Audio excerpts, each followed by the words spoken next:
Hey guys, Foxdrop here with a video on the god of solo lanes, both the mid and top, Malzahar. Malzahar is one of these champions that received a rework in the mid-season mage update in patch 6.9, and Mal since then has been a very strong champion. However, it really seems that no one's quite picking up on him just yet, and his play rates aren't that high considering he is the best mid laner and the best top laner around right now. Maybe it's because his kit is just a little bit boring, there's nothing interesting about it. Then again, that is just my opinion, I suppose, but having said that, I'm not really the type of person to have a throng of spiteful little creatures run around and attack my enemies, but I'm not Leafy, so I suppose that's understandable. So in this video, we'll be taking more of a look at Malzahar in the mid and top lane. I'll be showing you what makes him so strong, and on top of that as well, I'll also give you some pointers on how to play him yourself. So first things first, why do I say that Malzahar is such a strong champion? Why do I think that he's the best champion in mid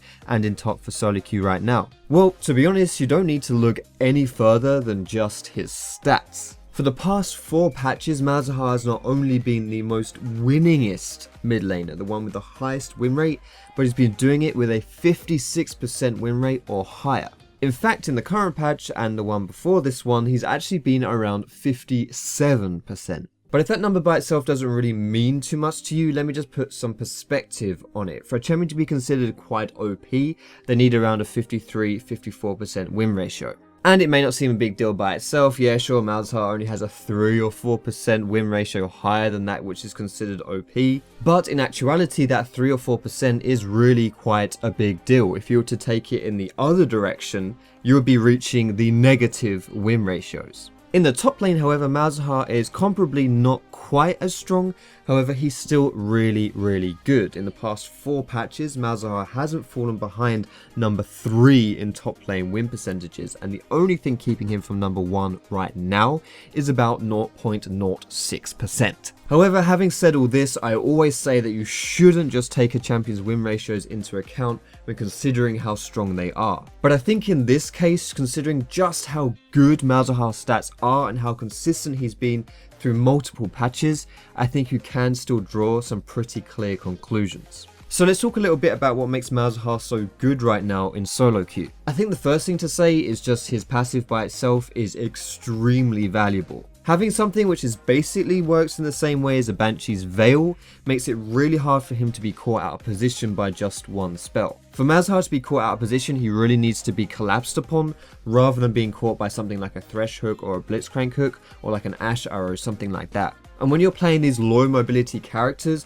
this is one of their biggest weaknesses, is that it's so easy for you to get caught out because you get caught by one thing and just screwed. So just for starters, this means that Malzahar is balanced around the fact that he is a low mobility champion but doesn't really have the same glaring weakness that most low mobility champions have. On top of that, the fact that he can now have more of an army of these voidlings out, and the fact that he can command them a bit more consistently, it means that he can kind of manipulate these voidlings to make them do what he wants to do, and he can use them to fit any situation. Specifically, what I'm saying by that is that they can be used as not only an offensive tool, but it's really hard for you to get collapsed on as well because he can also use them defensively. If you think about someone like Heimerdinger, for example, he's really hard for you to collapse upon when he's got his towers up because he can easily just 2v1 with the help of those turrets. Malzahar is somewhat similar in the sense that he can spawn a lot of voidlings, and if you're not careful, you might not even be able to take him down when you collapse on it. And unlike Heimerdinger, you can't really use those turrets offensively to pressure kills,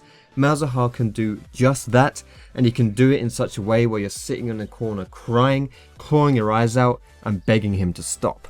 On top of that, Malzahar is arguably one of the strongest auto pushers of minion waves. What I mean by that is that if you stick him in a minion wave, he'll just push endlessly, and he's very efficient at doing that. This means that he's still really hard to play against, even if he's not getting a lot of kills on you, even if he's not even harassing you. He can just endlessly push you under tower and suffocate you from that minion gold. Basically, to sum it all up, Malzahar is a champion that is very capable of creating intense amounts of pressure of dominating lanes, but is also a low mobility champion without actually having the vulnerabilities of being a low mobility champion. And this is just talking about his lane phase. Like, his lane phase arguably is probably the weakest part of his game. He scales exceedingly well into the mid and late game. So that's talked a lot about what the strengths of Malzahar are and why really he is seeing such a high win rate. But how exactly do you want to take him into your games and you want to play with him? Well, to be honest, a lot of what I've just said is a lot of stuff that you want to be doing as well. I talked about how he has a lot of strength in just pushing lanes down, and that is definitely something that you want to be focusing on when you're playing Malz. Like, even if he's just being his normal oppressive self, you can still try and just chase him down and catch him eventually. But generally speaking, in that lane phase, always focus on the CS as well. You can be harassing the enemy player if you want to as well, but I would focus more on just getting an advantage by pushing them under tower and having the pressure that way. Like I said, Malzahar is a very good laner, so you can kind of do what you want to do. However, having said that, he doesn't really have too much burst until he hits level 6. And like all mages in the game, until you reach your core item build, you're not really going to be playing to your strengths. Outside the lane phase, it does become a little harder to play Malzahar. Now, generally speaking, of course, you still want to be pushing lanes down. But having said that, you're going to be running into more team fights too, and it's not going to be as simple as it was in the lane phase. The hardest thing about Malzahar in these team fights is that it's really difficult to decide who it is that you want to chuck your ulti on. Ideally, of course, you'd want to ult someone that's very vulnerable, someone that you can catch and kill very easily, someone very important to the enemy team. However, having said that, if you position yourself in such a way that you're going to be ulting the enemy AD carry or something who's in the back lines, you'll probably be putting yourself way too vulnerable. Not only will your ultimate most likely get interrupted, but you'll probably instantly die as well. So honestly, it's not even that bad of an idea to just ult someone that's quite tanky that's in your face.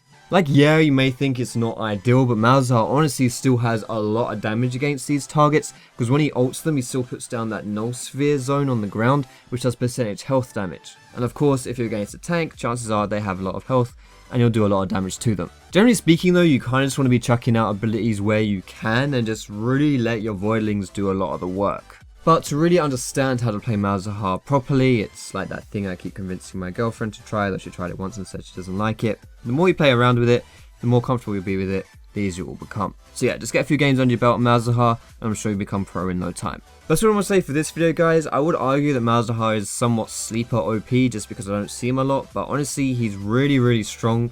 He's a real pain in the ass to play against, I can tell you that much. It's definitely worth picking up if you want some free elo right now. If you did like this video, guys, feel free to give it a thumbs up. You can subscribe to me for more educational league content. You can find me on Facebook, on Twitter, and catch me streaming at twitch.tv/Foxdrop. All those links are down below in the description. But most importantly, guys, thank you so much for watching. Have a great day, and I will see you in my next video.